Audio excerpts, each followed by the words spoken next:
that depression rates in India are, to say the least, quite significant. Data shows that 1 in every 20 people in our country struggles with some kind of depression. And as we've told you earlier, depression rates in a number of countries in South Asia are actually quite high. Now, we all know someone who's struggled with depression of some kind, with mental health issues for some kind. I have two members in our team. We had this discussion. As India slowly gets ready to talk more and more about this complex issue, we wanted to share a new study with you that was actually done by a team of Australian researchers. It says that, get this, dancing is one of the best forms of treatment for depression. The researchers actually found that moderate reductions were actually made across the board with exercise, this particular form of exercise in particular, so dance in particular, and much more than simply prescribing participants with SSRI medication or cognitive behavioral therapy. But we don't want to weigh you down early in the morning with these heavy terms. Instead, we thought we'd show you. Today's episode is dedicated to dancing away the blues and improving your mental health at the same time.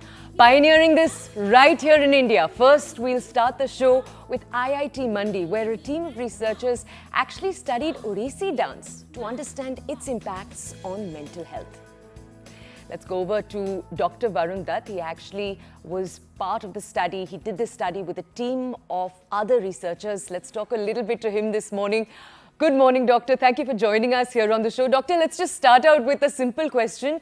So many traditional dance forms. Why did you choose Odissi dance to study?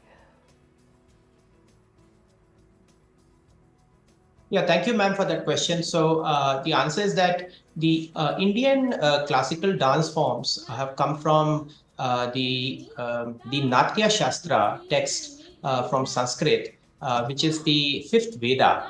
And many of these dance forms have a lot of similarities. Natya Shastra says that these dance forms have therapeutic value, not just entertainment value. And why we spoke specifically focused on Odissi was when we were doing literature review, we found that there was research on Bharatnatyam, there was research on Kathak. There are groups working on these dance forms, but Odissi as a dance form was something which had not been investigated, and we went for this dance form. And now our group, there are other PhD students who are working on comparing different dance forms, comparing the Kathak, Bharatnatyam, and other like with Odissi itself. Let me just tell our audiences, as you're answering this, the visuals you're watching that we're playing out for you of the Odissi dancers, all of that is real footage from the experiment that your team recorded. So can we ask you now, how does one actually set up a study like this? So small things, how do you decide how many students you're going to use, and how do you measure their mental health before a study like this so that you can actually compare it to what you find after the study? Yeah, so any research question starts with, any research starts with a research question. And here the research question was, does Odissi dance have effects on depression, anxiety, stress? How does Odissi dance change our heart rate variability, which is a measure of how our heart can cope up with stress, as well as when we are not stressed. Which is basically the difference between two heartbeats, the time difference between two heartbeats on average. So with this research question, we did a sample size calculation. We found about 100 participants is what we need. So we did a pre-assessment of the variables, which is depression, anxiety, stress, through a questionnaire. There is a standard questionnaire called DAS-21 for that. Then we put the participants through the course, which was 4-day long, where they did 2 hours of dancing, including lessons about dance forms. And then at the end, with a little bit of time of relaxation, say 10 to 15 minutes after the dance, at the end, participants were reassessed for their depression, anxiety, stress variables, and at the same time, their heart rate variability. And what we found was that there were significant differences. The heart rate variability had improved. So people's capacity to handle stress as a result of the 4-day of dancing seemed to have improved. I have to ask you, so you're saying this was just 4 days of dance that made all of this change? Yeah, so in our research, we found 2 hours, and please note that 2 hours included dance as well as some lessons in theory. So it was not just complete 2 hours of dancing; it may be probably 1 hour, including other things which the teacher taught them, about the mudras and other details. So I would say that spending 1 to 2 hours every day, I would say, see, dance is a form of an exercise. People do several types of exercises. Some people even resort to yoga. Dance is a little different type of exercise where you show body movements in a more creative manner.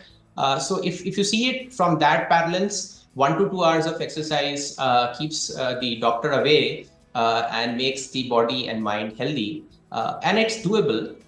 We did it over 4 days and found a difference. People who would continue doing this longer periods, including artists, we have discussed offline with the expert who was on campus, and she said that dance is actually makes her feel happy and rejuvenated. So even those artists who do it on a daily basis actually see that it creates a difference in their lifestyle. Do you think that there are more questions this throws up? Like, how are you going to be taking all of the findings you found in this study forward? Yeah, so I was saying that generally research, in this case, we had a short-term research goal where the 4 days of dancing has an effect. And the research question was focused there. But there can be another research question, which is, if we had done, say, 8 days or 10 days of dancing, would this, result saturate somewhere? Another research question interesting to ask here is, if we had stopped for some time after 4 days, how long it takes to reverse the effects, like after 10 days or 20 days, how lasting is the effect?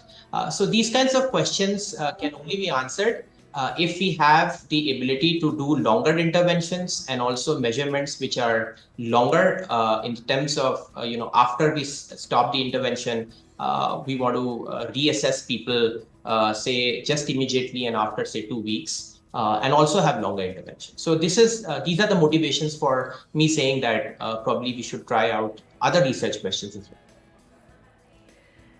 Thank you so much for joining us early in the morning and bringing us everything that you've been researching, what lies ahead. Thank you for telling us all of this. Okay, so IIT Mandi looked at how dance affected depression, anxiety, and stress.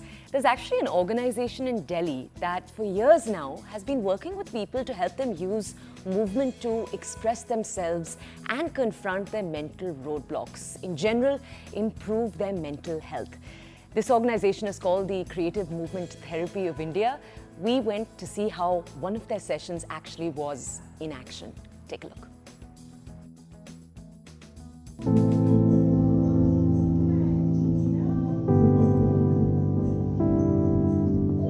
This is a demonstration at the Creative Movement Therapy Association of India. Founded a decade ago, the organization champions the growth of dance movement therapy in India by training future facilitators and spreading awareness about this kind of therapy. But what is dance therapy? We sat down with the organization's co-founder Tripura Kashyap, who has been a pioneer in the field since the 1990s. We asked her exactly how it worked.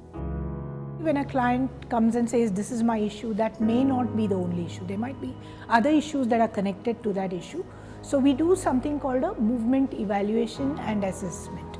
We assess the client, we get a sense of what else is happening in the client's life. So that takes about 2-3 sessions, and after that, the therapy begins. And usually, I think 3 months is something maybe I would look at with each client, maybe twice a week for 1 hour.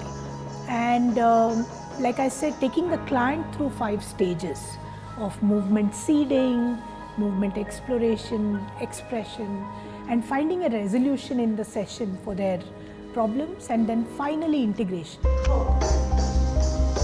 Tripura has worked extensively with different groups. She guided workshops with the young and the old. In a retirement home, mostly what happens is